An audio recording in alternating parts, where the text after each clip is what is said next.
Assalamualaikum warahmatullahi wabarakatuh. Jumpa kembali dengan kami di Malam Logika. Rahayu, Rahayu, Rahayu.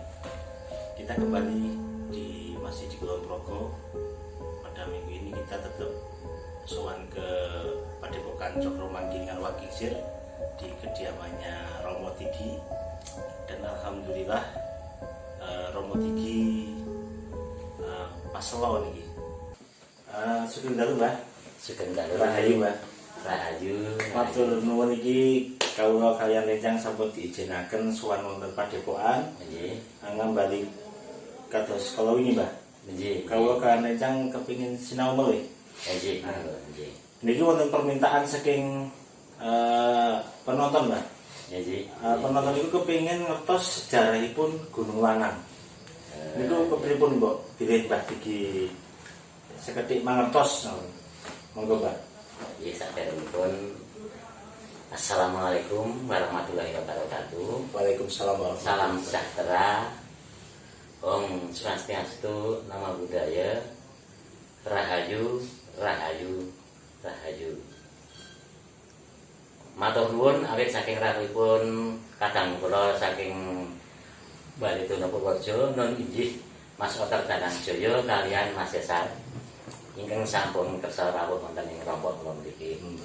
Namung saderengipun kala wau panyuwunan ngengingi babagan sejarah Gunung Lanang sekamat-kamat kula menika pikantuk sejarah rumiyin kalian para winasis para guru ingkang sampun dipelangken kula. Namung ing dhewe samangke wonten kekiranganipun lan kalpatanipun kula nyuwun pangapunten ingkang sagenipun. Awalipun kala mben menika wonten salah setunggaling wanita. Wanita menika enten tlatah Kulon Progo mriki nggih Adikarta rumiyin menika wanita menika ngandung utawi nggerdini. Namung gandeng wanita menika rumaos mboten wonten hubungan kalian piyai kakung kok lajeng ngertos-ngertos sampun nggrbini utawi ngandung menika lajeng wanita menika nggadahi pemanggih nek ngono aku ki kudu kepengin ngerti njaluk pengadilan aku bakal ning Mojopahit ngeten. Sak sampunipun menika lajeng wanita ingkang ngandung menika melampah ngetan. Melampah ngetan dumuginipun Ngawi. Lah bayi ingkang pun kandhut menika wau saged nyuwanten. Oh, jadi bisa bersuara ngono, Mbah? Saged. Iku teng jero padaran nggih. Nggih, wonten nggih. lebet kandungan menika bayi menika ngendika ngeten. Bu, aku aja tok jak ngetan. Nek ngetan iki aku bakal rekoso utawa sengsara. Saiki ibu bali ngulon wae meneh. Neng lembalik ngulon aja lewat dalane mau. Ibu ngidula kene iki mengko liwate ngalas ketangga. Ngalas ketangga kuwi alas kang angker akeh jin setan priperayangan ning ibu aja wedi. Nah sakwise mengko tekan ngalas ketangga ibu ngidula bablas mengko tekan Pacitan ibu balik ngulon metu sak kising samudra. Lajeng saestu dipun lampahi ibu menika lajeng mlampah ngilan sak lewat sak kising samudra menika dumuginipun Plawangan menika daerah Sindutan. Bayi ingkang wonten kandungan wau lajeng ngendika mekaten. Bu, galu kono kae ana sendang banyune bening. Nek ibu arep kepengin suci, aku ya tak kepengin muruh padanging jagat. Nah, lajeng menika estu ibu menika wau sesuci utawi siram wonten ing mriku. Lajeng bayi ingkang wonten kandungan menika lahir. Bayi wonten kandungan lahir menika ngetik swanten coer ngaten lajeng Eyang Siti Permanajati rawuh. Eyang Siti Permanajati menika rawuh lajeng nyuwek janur kuning.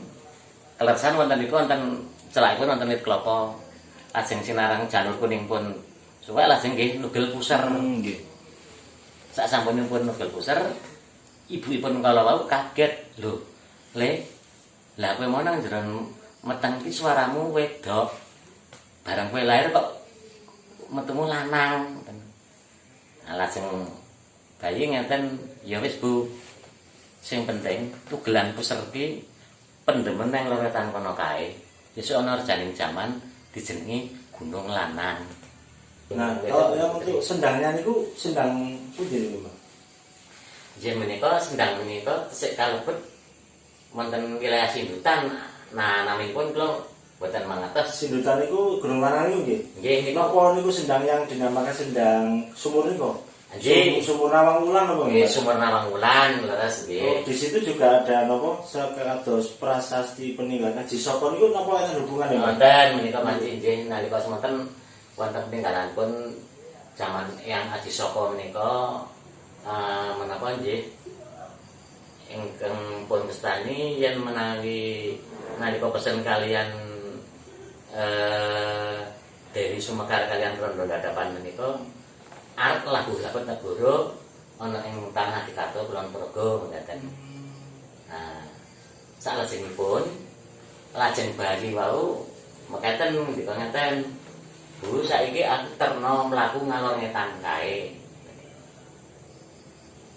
Gene Ibu tak aturi lewat sak sing samudra saka Pacitan tekane kene iki mau. Sesuk ya Bu, nek wis ana rejaning jaman.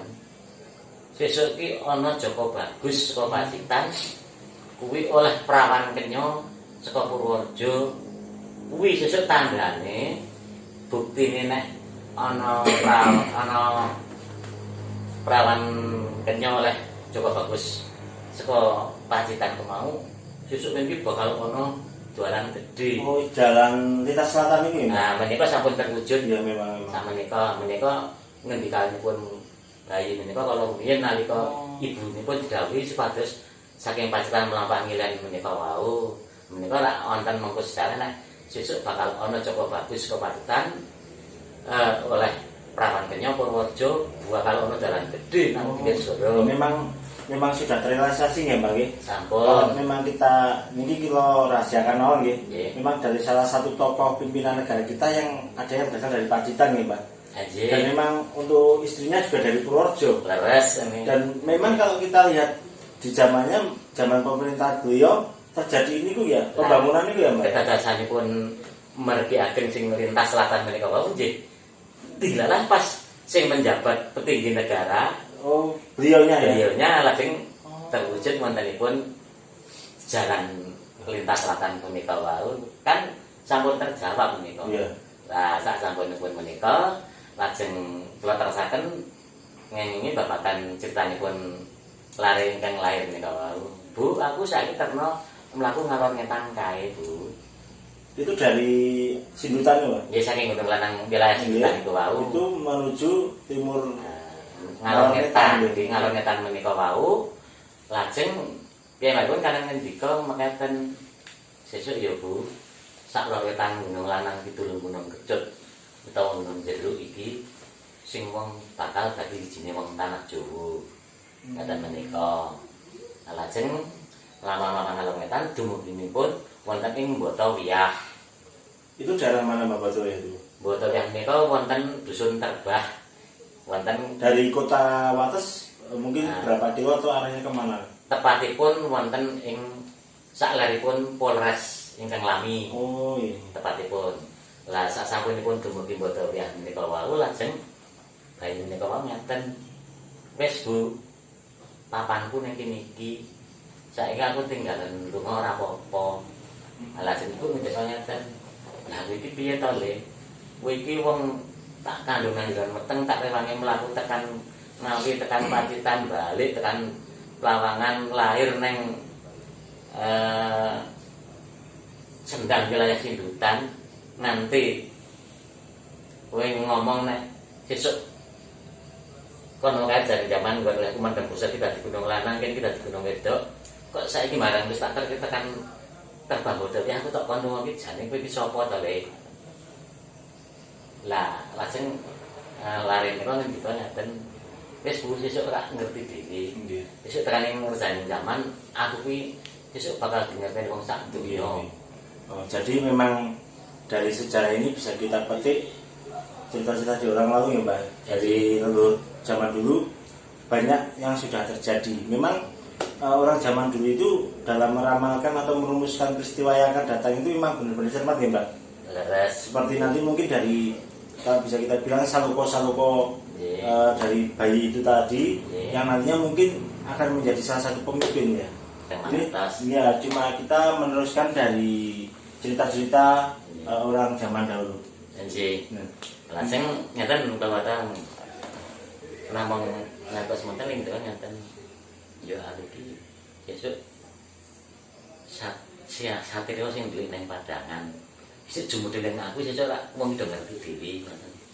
Nggih. Nah, lajeng ibu ngeten, "Oh ya nek ngono aku ora bakal lunga. Kowe tetep tak tunggu tekan sesuk munculmu kowe dadi apa, aku tetep nunggoni." Jadi memang kesetiaan seorang ibu kepada anak ya Mbak. Nggih. Dia ingin selalu membimbing anaknya terus. Nggih. Mungkin ini bisa jadi pelajaran bagi kita untuk selalu mengurus sejarah karena sejarah itu memang salah satu kekuatan bangsa nih Mbak. Nalika semanten lajeng sinareng kula mireng utawi pikantuk sejarah kaliyan eyang-eyang kula nggih radi penasaran lajeng nalika dinten Jumat Kliwon malam setunggal sura lan saged dipun panggihi kalih ibu ingkang jati niku wau. Kula lajeng nyuwun prisa. Lah ibu niku sinten ta sanesipun? Aku ki Ibu Ratu Ayu Anjani. Lajeng ingkang putra sinten Bu? Aku urung iso menehi jawaban. Sesuk mbok menawa jenengan ki isih diparingi umur panjang sehat waras slamet iso menangi sing bakal jumedhul langit niki sapa? Ngoten menika. Nah, lajeng kula lah jumedhul niku kapan niku? Eyang kula ngoten ta. Ya judule jumudul iki sesuk tunggunan wae. Lamun to yen tangsi wis semingkir. Wis sesuk bakal ana kedadian jedul ning bumi kene iki ngoten menika. Oh, atau pesan yang agak rahasia nih Mbak. Dan semoga nantinya dengan mungkin kejadian-kejadian yang akan datang itu membawa keberkahan kebaikan untuk kita semua nih Mbak. Dan semoga untuk para generasi yang akan datang itu lebih semangat untuk peduli sejarah, peduli budaya, dan selalu menjaga kelestariannya. Jangan sekarang kita karena pengaruh dari luar malah mencintai budaya luar. Mungkin ada lagi Mas Vicky? Lah, panjenengan maksudipun ngertos dereng lamun toyan tangsi wis semingkir lho. Sing kantor niku lho. Nggih ya. Maksudnya ngeten sesuk tangsi nek semingkir kuwi bakal ana kedadian apa, jumbedul sapa. Nah niku tangsi niku Polres kantor polisi. Niku nek tiyang rumiyin anggenipun mestani tangsi. Nah tangsi menika kantor polisi tapi Polres. Ah menika Polres pun sampun pindah wonten Blendung. Oh, tadinya di situ tempatnya sekarang sudah pindah. Sampun. Lokasi nggih, Mbak? Nggih ya. Kanthi sampun pindahipun menika kita kantor tenggo mawon jadi biyen wonten menapa jembuduling sinten wonten napa ngoten Ya semoga ya. Nggih. Soalipun ingkang mergi lintas lakat sampun terwujud. Nggih. Nah niki biyen kantor tenggo kemawon kula dereng saged matur. Kantenan niku ngendikanipun para pinasis Satrio ndelik ning padangan ngoten menika. Ning kula mboten ngertos mangke asmane sinten sinten jenenge. Itu sinten ning miderek pangandhipun para pinasis para leluhur iku nek boto ya terbah iku nek terus ora diubah-ubah. Dadi wis nang kono kuwi nggone ngoten menika. Menika sekedhik pangaksan kula saking para leluhur. Kantun panjenengan monggo anggenipun badhe menyikapi ngoten niku. Mungkin dari episode yang kita buat ini nanti sampai ke episode selanjutnya kita dapat mengambil hikmah, dapat mengambil pengetahuan yang kita dapat hari ini untuk kita jadikan sebagai pegangan kita di masa datang agar kita tidak lupa sejarah yang baik. Mungkin cukup untuk malam ini, akan kita lanjutkan untuk besok depan ya Mbak ya. Minggu depan kita sambung lagi dengan cerita-cerita yang lebih menarik tentang peninggalan sejarah ataupun budaya yang mungkin belum kita ketahui. Matur nuwun Mbah Diki, mbok pilih wonten kula kaliyan ingkang kathah salahipun kula nyuwun pangapunten sakenipun. Kosok wangsulipun kula ugi nyuwun pangapunten mateng Mas Otak Danang Soyo saha Mas Esar sampun proyo-royo kersa rawuh wonten ing papan mriki. Sedaya pat kula sakeluarga nyuwun pangapunten. Matur nuwun, rahayu, rahayu, rahayu. Terima kasih pemirsa, akan kita lanjutkan ke episode yang akan datang. Jangan lupa tetap like, subscribe, dan untuk share kepada teman-teman. Dan kalau misalnya ada arahan, petunjuk atau ide-ide yang mungkin membangun untuk kita, silahkan masukkan ke kolom komen.